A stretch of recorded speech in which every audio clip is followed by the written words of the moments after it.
حضرت مولانا محمد الیاس صاحب رحمت اللہ علیہ سے کسی نے پوچھا تھا، آپ کہتے ہیں میرا کام میرا کام میرا کام، آپ کا کام ہے کیا؟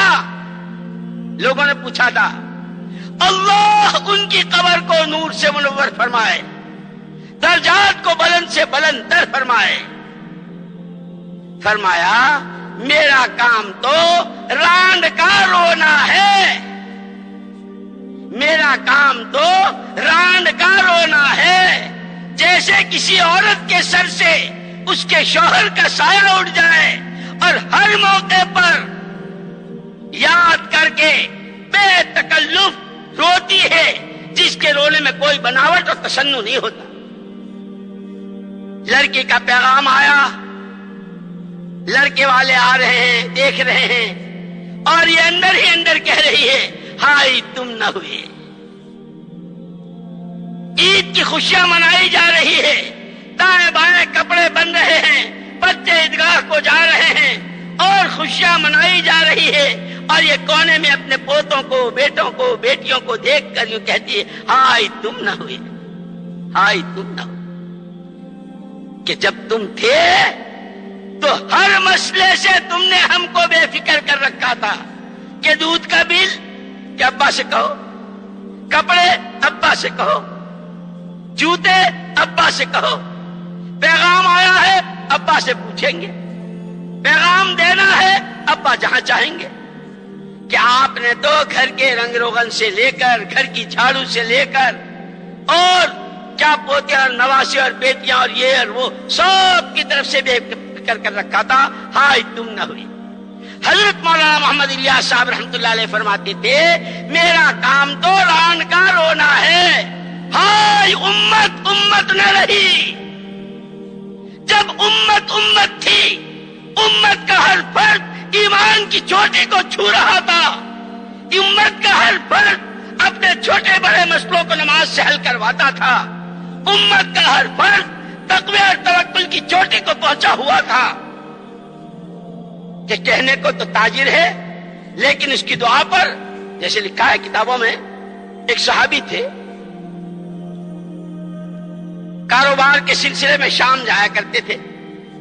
ایک تو فضائل کی کتابوں میں حضرت شیخ الحدیث صاحب نور اللہ مرقدہ نے وہ کفے کے قلی کا اور اس کا واقعہ لکھا ہے، یہ صحابی کا واقعہ ہے۔ جایا کرتے تھے، آیا کرتے، لیکن عادت ان کی یہ تھی کہ اکیلے جانا اکیلے آنا، کوئی پارٹنر نہیں تھا ان کا، نہ کوئی ان کے ساتھ۔ ایک دفعہ واپس آ رہے تھے، راستے میں لوگوں نے روک لیا، سامان بھی ہے، امانتیں بھی ہے، بہت ساری چیزیں ہیں، کہ ماریں گے بھی، جان بھی لیں گے، مال بھی لیں گے۔ ارے بھائی اگر تم مال کے دل دادے ہو، تم مال کے پجاری ہو، تم مال کے بھکاری ہو، لے لو مال، عزتوں پر، آبرو پر۔ وہ صحابی خوشامد کرتے رہے، بھائی ایسا نہ کرو۔ جب بہت منانے پر بھی نہ مانے، کہ اچھا میں 2 رکعت پڑھ لوں؟ ہاں ہاں پڑھ لو۔ ارے بتیروں نے پڑھی، جیسے ہوتا ہے نا، لوگ کہتے ہیں اللہ ہدایت نصیب فرمائے، نماز کا مذاق، روزے کا مذاق، کیوں؟ کہ مسلمان ہو تو، کہ تمہارا نام تو مسلمان تھا، تم تو روزے پر، نماز پہ، زکات پر، حج پر، ایمان پر، ایمان کی محنت پر تمہاری جانیں لگا کرتی تھی، تمہاری صلاحیتیں کام آیا کرتی تھی۔ تم نے یہ کیا کیا ہے؟ صلاحیتوں کو برباد کیا۔ مذاق کے لہجے میں ہاں پڑھ لو، بتیروں نے پڑھی۔ قرآن کیا ہے؟ وَمَنْ أَصْدَقُ مِنَ اللَّهِ حَدِيثًا، اللہ سے بڑھ کر سچی بات ہو کس کی سکتی ہے؟ اس نے یہ کہا ہے اَمَّن يُجِيبُ الْمُضْطَرَّ إِذَا دَعَاهُ، جب کسی بندے بندی کو اپنے پر 6 دروازے بند نظر آئے، سوائے اللہ کے کوئی نظر نہ آتا ہو، ایک بے چینی، ایک بے قراری، ایک بے کلی کے ساتھ جب اللہ کو پکارتا ہے خدا اس کی پکار سنتے ہیں۔ ہم دعا مانگنا ہی نہیں جانتے، ہمیں اللہ سے کہنا ہی نہیں آتا۔ نماز پڑھی، نماز کے بعد دعا کے لیے ہاتھ اٹھائے، وہ پیچھے تقاضا۔ ان کی زبان پر چند کلمات جاری ہوئے، ان کلمات پر آسمانوں میں کھلبلی مچ گئی۔ بیچ میں ایک بات کہہ دوں، خدا کرے خدا کرے خدا کرے میرے بھی دل بھیتر اترے اور آپ کے بھی دل بھیتر اترے۔ نبی جی تو ہمیں دعا والا بنا کے گئے تھے، ہمیں وہ دعا کر کے گئے تھے، آسمان جھوم اٹھتے تھے، آسمانی نظاموں میں حرکت آیا جاتی، ہم نے راستہ ہی چھوڑ دیا۔ جب ان کی زبان پر وہ کلمات جاری ہوئے ہیں، آسمانوں میں کھلبلی مچ گئی، زمین پر کوئی بڑا حادثہ، زمین پر کوئی بڑا واقعہ پیش آنے والا ہے۔ جب دوبارہ یہ کلمات کہے تو جبریل امین علیہ الصلوۃ والتسلیم آسمانوں میں فرشتوں کے پاس، اور یہ تشکیل کی، خدا کرے تشکیل ہم سمجھیں، یہ صرف بیان سننے کے لیے مجمع نہیں اکٹھا کیا گیا ہے۔ تشکیل کے معنی جو جس شکل سے آیا ہے اس کی شکل کو بدلنا ہے۔ کہ کیا شکل بنانی ہے؟ کہ ابدیت کی شکل بنانی ہے، امت بلے کی شکل کے ساتھ رہنا ہے، اور دنیا میں جہاں جائیں، جہاں واپس جائیں، ان دو شکلوں کے ساتھ جانا ہے۔ بندہ ہوں، بندگی کے ساتھ رہوں گا، امتی ہوں، نبی کی نیابت کے ساتھ رہوں گا۔ کرو نیت انشاءاللہ بندے بن کے جیئیں گے، کہو انشاءاللہ۔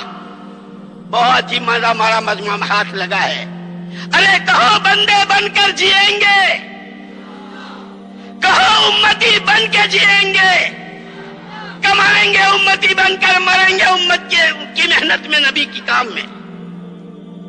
یہ آواز یوں بیکار گئی؟ ارے یہ پردے چیر کے آسمانوں میں گئی ہے۔ اگر اللہ تو کسی ایک کی پسند آ گئی، اس کے بدلے خدا مجھے تمہیں سب کو قبول کر لے گا۔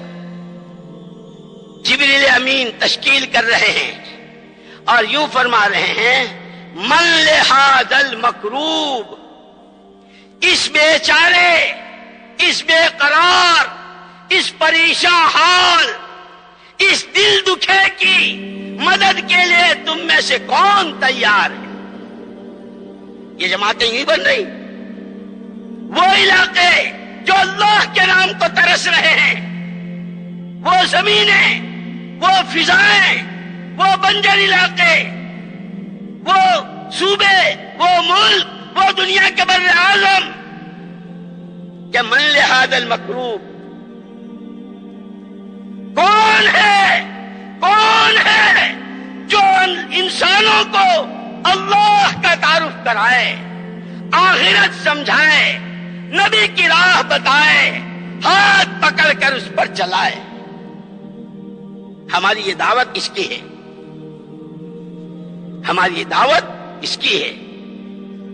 چنانچہ حضرت جبرائیل علیہ السلام تشکیل کر رہے ہیں، صحابی کی زبان پر جب یہ کلمات تیسری مرتبہ جاری ہوئے تو ایک فرشتہ نقد اسی وقت اتر آیا، ان صحابے سے یوں کہا، وہ تمہارا دشمن ہے، جاؤ قتل کر دو۔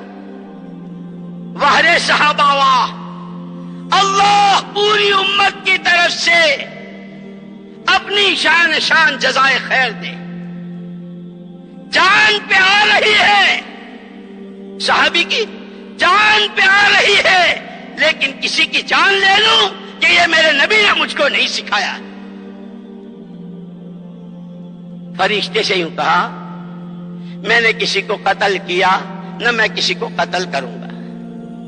تم نہیں کرتے، آسمانوں والے نے بھیجا ہے، باقاعدہ تشکیل ہوئی ہے، جا میں یہ کام کرتا ہوں۔ فرشتے نے اس کو قتل کر دیا۔ یہ جب جانے لگا تو ان صحابی نے کہا، بھائی اتنا بتاتے جاؤ تم کون ہو، کہاں سے آئے تھے۔ وہ سارا واقعہ سنا دیا، تمہاری پہلی دفعہ کی دعا میں، دوسری دفعے میں یہ ہوا، تیسری دفعے میں یہ ہوا، میں